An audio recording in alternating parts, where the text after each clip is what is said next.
My name is Lakshmi. I'm a journalist. Now, the second question is Muslim men are allowed to marry 4-5 times, I think, and they don't require their wife's permission, the first wife's permission to marry. I mean, correct me if I'm wrong, to marry more number of times. So I actually don't see any logic in this because I believe it's one man, one woman.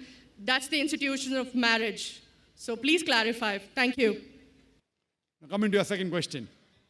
In Islam, men marry 4 times, 5 times, and they don't ask permission from the first 5. Why? As far as polygyny is concerned, a man having more than one wife, Islam is the only religion, and Quran is the only religious scripture on the face of the earth which says marry only one. There is no religious scripture besides the Quran. I'm a student of comparative religion, which says marry only one. There is no verse in the Bible, no verse in the Bhagavad Gita, no verse in the Veda which says marry only one except the Quran. If you read the Hindu scriptures in Ramayana, the father of Sri Ram, how many wives did he have? How many wives? More than one? More than one, 3 wives. Fine. Shri Krishna, according to Mahabharata, how many wives he had? Unlimited.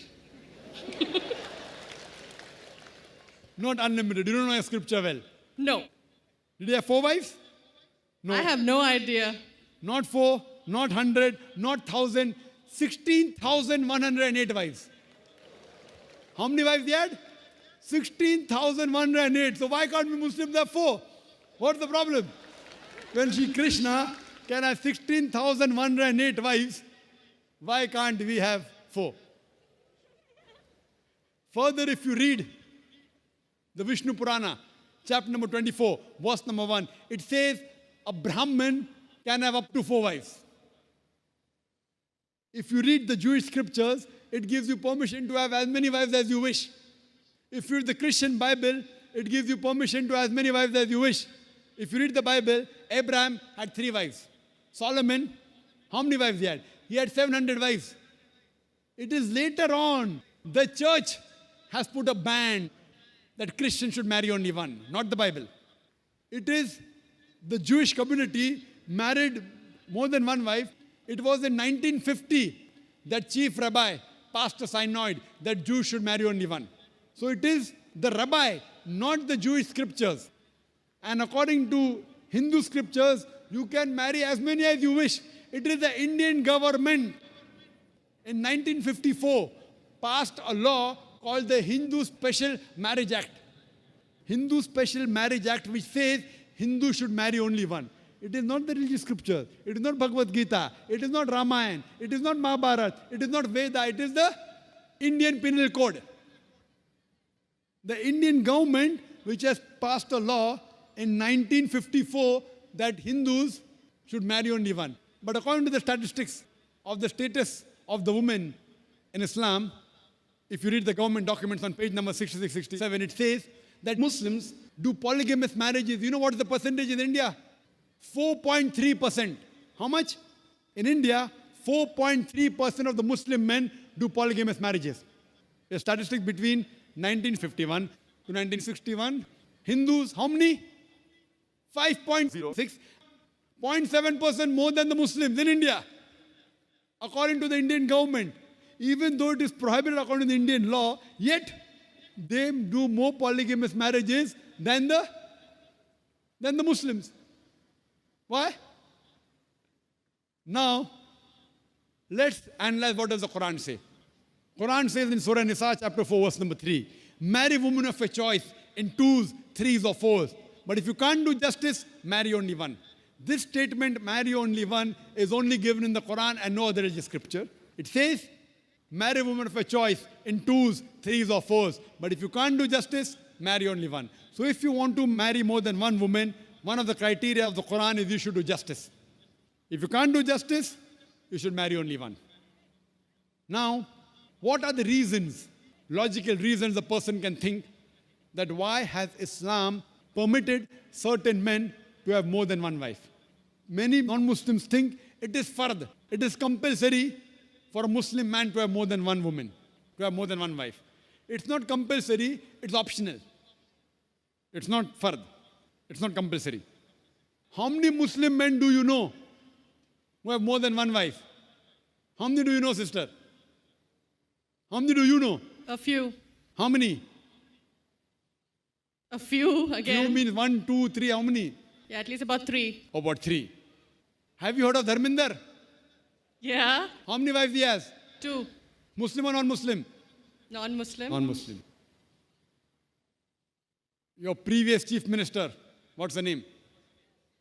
Jayalalitha. Yes. Hindu or Muslim? Hindu or Muslim? Hindu. Hindu, fine. Now these are famous personalities. Fine. How many famous personalities you know in India who have got more than one wife? The 3 you know may be locality, fine? Yeah. Local, maybe friend in your neighborhood, maybe your colleague. In India, there are more non-Muslims having more than one wife than the Muslims. Now let us understand what are the logical reasons. Come back to logic now. Now, by nature, if you ask any medical doctor, he will tell you, male and female are born in equal proportion. Girls and boys are born in equal proportion. But any medical doctor, any pediatrician, any children doctor will tell you that the female sex, the female child is stronger than the male child. That's the reason there are more deaths in the male children as compared to female children. So in children's age itself, the female children are much more than the male children. As life goes on, there are people dying due to accidents, due to alcoholism, due to war. There are more males dying as compared to females. Today, if you analyze in the world, there are more females in the world as compared to males. There are few third world countries like India where the male population is more than the female population. And do you know why? The reason is because of female feticide and female infanticide.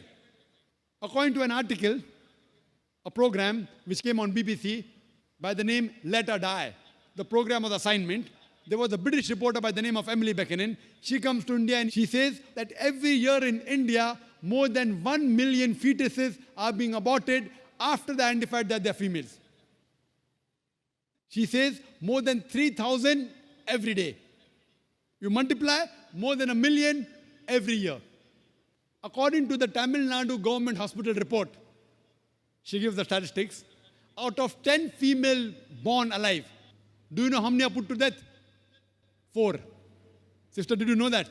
Tamil Nadu, your state, your beloved state, according to the government statistics, out of 10 females born alive in the government hospital, 4 are put to death.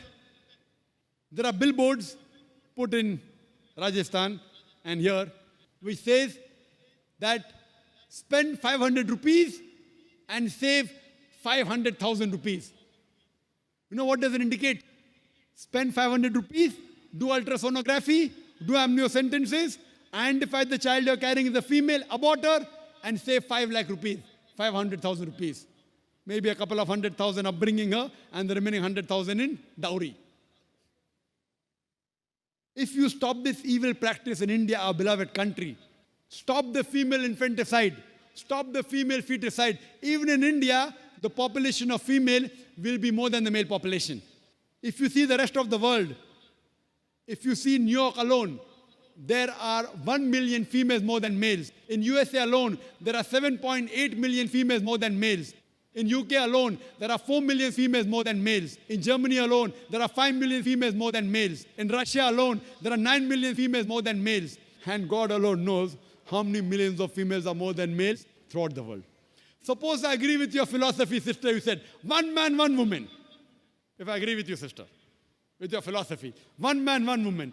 And suppose my sister happens to be in America, or your sister happens to live in America. And suppose the market is saturated.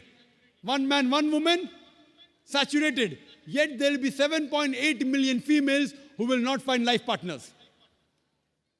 1 man, 1 woman. Now the option for these 7.8 million females is either marry a man who already has a wife or become public property? You say, Dr. Zakir Naik, public property, such a harsh word. Sister, it is the most sophisticated word I can use. I cannot use a more sophisticated word than public property. According to the statistics of America, do you know, on an average, a man, before he settles down with a wife, he has 8 different sexual partners. Do you know that? On average, 8. Some may have 1, some may have 10, some may have 28 sexual partners before he settles down with one. So the only option remaining, so if my sister happens to live in America, or if your sister happens to live in America, and the option is given to her, and suppose the market is saturated, every man has found a woman for himself. And unfortunately, if my sister, or if your sister happens to be one of the women who has not found a life partner, the only option for them is either marry a man who already has a wife or become public property. Any modest woman would opt for the first. Sister, what would you opt for your sister? Marrying a man who already has a wife or become public property? My sister's too young to be married, so When she grows up and if she happens to go to America, or if you happen to be in America, third choice. what would you prefer for her? You're the elder sister. Would you prefer her becoming public property or marry a man who already has a wife and get equal rights? In Islam, if you have a second wife, you give equal rights. In America, the public property has got no rights. She's degraded. She's dishonored. In Islam, she has an equal right. She gets honor. What would you prefer for younger sister when she grows up? Sometimes it's difficult to speak the truth, sister, correct? Especially in front of such a large audience. Anyway, I've got your answer, sister. Thank you. And your silence speaks for that. So that's the reason in Islam, sister, men have been allowed to marry more than one wife is to protect the woman, not to degrade her. Regarding a question, is it compulsory that the husband should take the permission of the wife? It's not compulsory because if she wants to protect, if that man wants to protect another woman, a normal woman, I agree with you, sister, no woman under normal circumstances would like to share the husband. You have to agree. This is human nature. But if the woman is a good Muslimah, is a good Muslim woman, what she says, let a small loss take place to prevent a big loss. She will say, I know sharing my husband is a loss for me, but I would prefer letting a small loss take place for me to prevent my sister becoming public property. She's a good human being. So she would surely give permission to the husband to marry a second woman, if she's a good Muslim woman. But taking permission is not fard, it is preferable. But at least informing is a requirement so that he does justice between the two wives. Hope that answers the question, sister. Thank you.